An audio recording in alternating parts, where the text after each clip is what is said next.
선생님들이 하나하나 일일이 그 AI 관련해서 어떻게 하면 영어 교과와 접목을 시켜서 할 수 있을지를 다 고민하고 기획을 하고 준비를 하고 프로그래밍을 만약 짜고 막 그래서 한다고 하면 선생님들 나 안 해.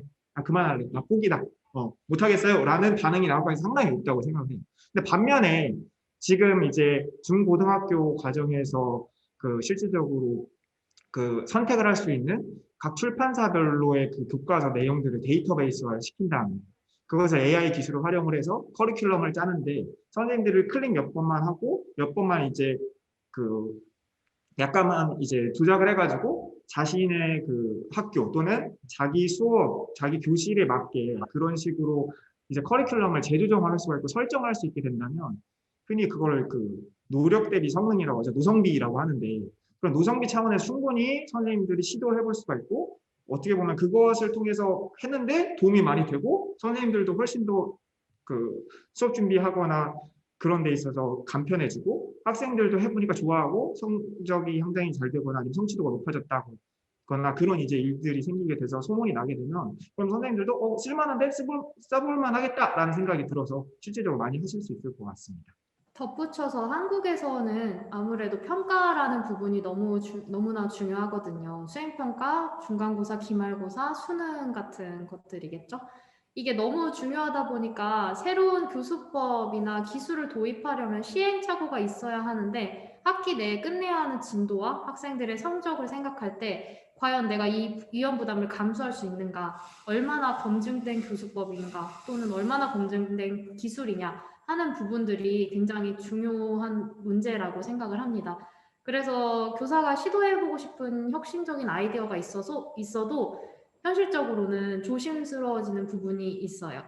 교육청에서도 얼마 전에 공문이 내려왔는데 AI를 학교 수업에 활용하는 중장기 계획에 대한 내용이었어요. 이제 아마 가속도가 붙을 것 같은데 이런 협력을 통해 큰 시너지를 창출해내서 궁극적으로 더 나은 한국 교육 현장을 이끌어낼 수 있으면 좋을 것 같아요. 다만 교사와 학생들의 어떤 자발적인 참여를 유도할 수 있도록 저변의 인식을 개선하고 AI의 실질적인 장점들을 좀 체감할 수 있게 하는 논의가 먼저 진행되면 좋을 것 같습니다.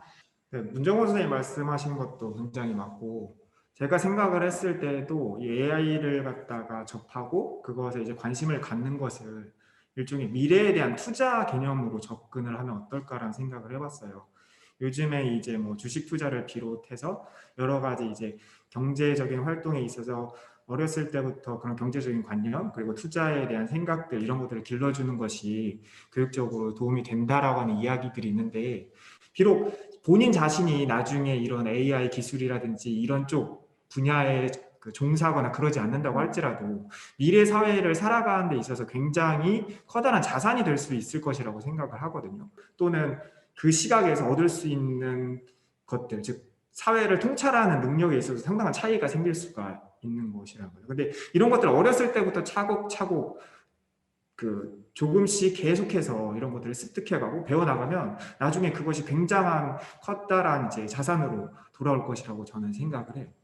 그래서 사실은 이 분야에 대해서 이제 저도 접하고 개인적으로 관심도 많이 생기고 그 AI 그리고 데이터 사이언스에 대해서 더 공부를 하고 싶어서 이번에 휴직을 하게 되었는데 지금 현재로서는 AI 그리고 데이터 사이언스에 관련된 전문가 분들도 많고 그것 관련해서 이야기를 하실 수 있는 분들은 많지만 학교 현장에서 그리고 교직의 차원에서 이것들에 있어서 설명을 하거나 또는 교사의 그런 지금 현재 입장을 갖다 수렴할 수 있는 그런 분들이 많지는 않다는 생각이 들어서 그러니까 일종의 AI 기술 또는 데이터 사이언스 기술과 학교 현장에 있어서 교차로 역할을 하고 싶은 마음이 드는 거죠.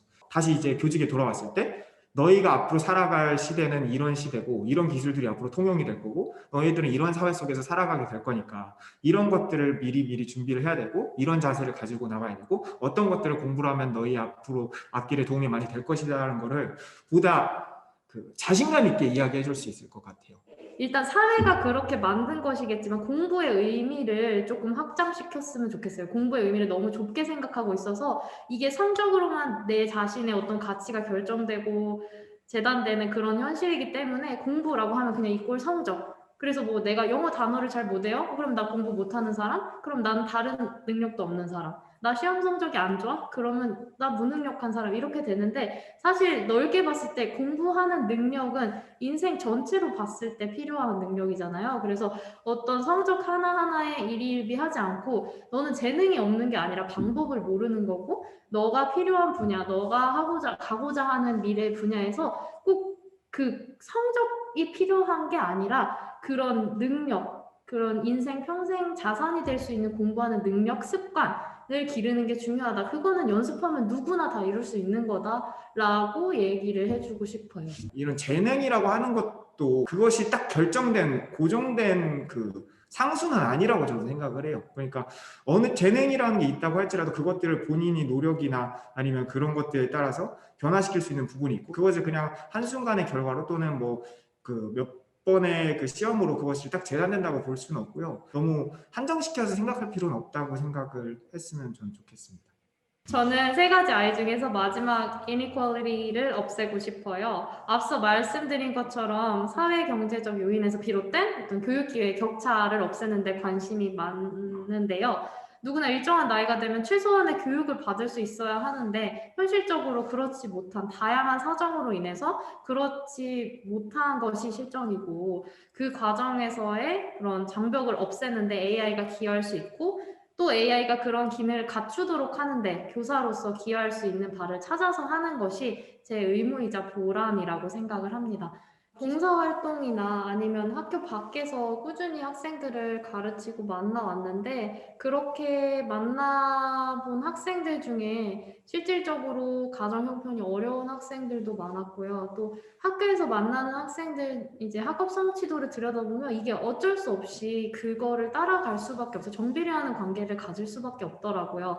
이렇게 학업 성취도가 뭐 항상 그런 것은 아니지만 이렇게 결핍이 있는 학생들을 그런 배경을 조금 조사를 해보면 어김없이 그런 것들이 자리하고 있고 그런 점들이 저는 너무 안타까웠어요. 가능성이 많고 이 학생도 똑같이 다른 학생들처럼 그런 조건이 주어졌으면 분명히 더 성장할 수 있을 텐데 그게 없다는 게 참 안타깝구나라는 현실에 많이 이제 슬프기도 하고 그런 감정을 많이 느꼈었던 것 같아요. 기술자분들과 사회각계 전문가분들과 협력해서 제가 맡은 교과목에서 또 전반적인 교육에서 좀 더 많은 학생들에게 기회를 열어줄 수 있도록 제가 할 수 있는 일들을 하고자 합니다. 요즘에 신규 임용되시는 선생님들의 그런 수준이나 역량은 상당히 뛰어나다고 생각을 하는데 이것이 이제 학교 현장에 와서 그 계속 이제 학생들을 가르치는 데 있어서 아까 제가 말씀드린 그런 부가적인 업무라든지 이제 여러 가지 다른 요소들 또는 요인들에 의해서 선생님들이 많이 지치고 힘들고 좀 어려움을 겪게 될 때가 있어요. 선생님들의 그런 역량을 갖다가 개발시켜 나가고 그렇게 이제 어떤 충분한 재충전의 시간을 갖는 데 있어서 제가 봤을 때는 AI 기술이 충분히 도움을 주고 어떤 파급 효과를 가져올 수 있다라고 생각을 해요. 학교 현장에서 있는 선생님들이 해결하고 싶지만 해결할 수 없는 그런 어떻게 보면 비효율성을 제거하는데 도움이 충분히 될 수 있지 않을까라는 생각을 해보게 됩니다. 네, 저는 솔직히 두 분 선생님하고 말씀을 나누면서 공교육에 대한 신뢰 혹은 교육 현장에 계신 선생님들에 대한 신뢰가 다시 생긴 것 같거든요. 저도 학생이었던 시절에는 선생님들이 그런 마음을 가지신지 몰랐어요.